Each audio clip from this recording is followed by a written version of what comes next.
डाबू गाँव में रथारूढ़ हेले चतुर्धा मूर्ति पालित है रथयात्रा। नवरंगपुर जिला डाबू गाँव में अपराह 4 घंटे समय रथारूढ़ हेले श्रीजीव। जय जगन्नाथ धुने प्रकम्पित है डाबूगाँ सहर। चेरापहरा कले मंदिर उपसभापति जी पांतुल राव। आज रथयात्रा जोगदे रथ टाणिले स्थानीय बासिंदा मान सहित पूर्वतन सांसद प्रतिनिधि आप्पा राव।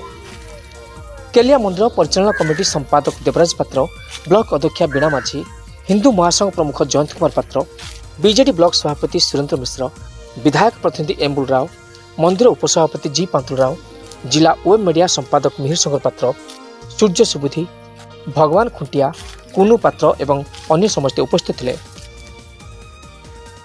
धूमधाम पालित होइछि डाबूगाँ रथयात्रा।